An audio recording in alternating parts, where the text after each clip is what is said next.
ஓம் சாந்தி. 19/9/2024 காலை முரளி. ஓம் சாந்தி. பாப் தாதா, மதுவனம். சாராம்சம்: இனிய குழந்தைகளே, நீங்கள் உங்களுடனேயே பேசி தூய்மையாக வேண்டியதே உங்கள் கடமையாகும். பிற ஆத்மாக்களை பற்றி சிந்திப்பதில் உங்கள் நேரத்தை வீணாக்காதீர்கள்.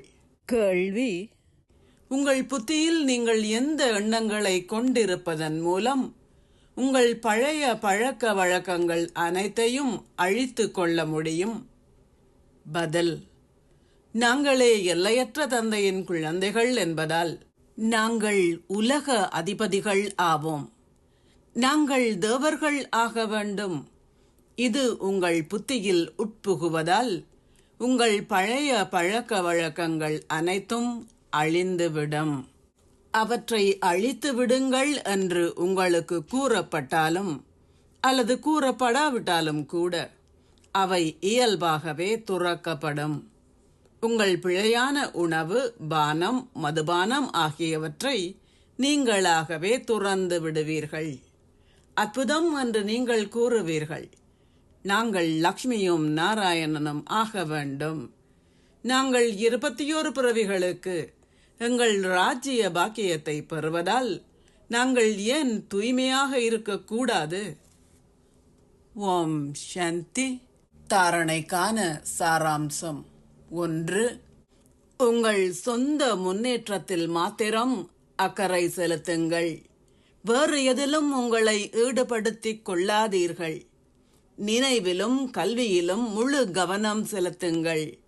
உங்கள் புத்தியை அலைந்து திரிய அனுமதிக்காதீர்கள். 2. தந்தை இப்போது இங்கே நேரடியாக வந்துள்ளார். ஆகவே விவேகத்துடன் உங்களிடமுள்ள அனைத்தையும் மாற்றம் செய்யுங்கள்.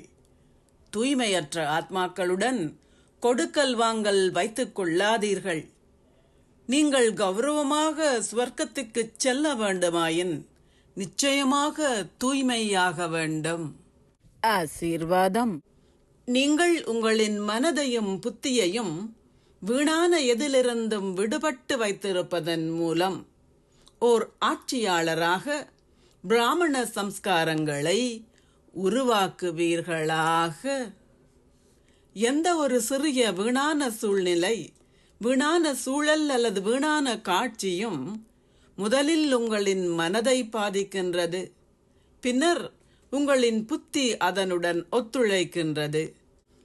உங்களின் மனமும் புத்தியும் அந்த முறையில் ஒன்று சேர்ந்து இயங்கும் போது ஒரு சம்ஸ்காரம் உருவாக்கப்படுகின்றது. அப்போது பிராமண சம்ஸ்காரங்கள் அல்லாத பல்வேறு சம்ஸ்காரங்களை நீங்கள் காண்பீர்கள். எந்த ஒரு வீணான சம்ஸ்காரத்தின் ஆதிக்கத்திற்கும் உட்படுதல், உங்களுடனேயே நீங்கள் போராடுதல், மீண்டும் மீண்டும் உங்களின் சந்தோஷத்தை இழத்தல் போன்றவை சத்திரியரின் சம்ஸ்காரங்கள். ஒரு பிராமணர் என்றால் சுயத்தை ஆள்பவர் என்று அர்த்தம். அத்துடன் வீணான சம்ஸ்காரங்களிலிருந்து விடுபட்டிருப்பவர் மற்றும் புற விடயங்கள் எதிலும் தங்கியிருப்பவர் அல்ல. ஸ்லோகம்: ஓர் மாஸ்டர் சர்வசக்திவான் என்றால் ஓர் உறுதியான சத்தியத்துடன் சகல பிரச்சனைகளையும் இலகுவாக வெற்றி கொள்பவர். ஓம் சாந்தி. நன்றிகள் பாபா.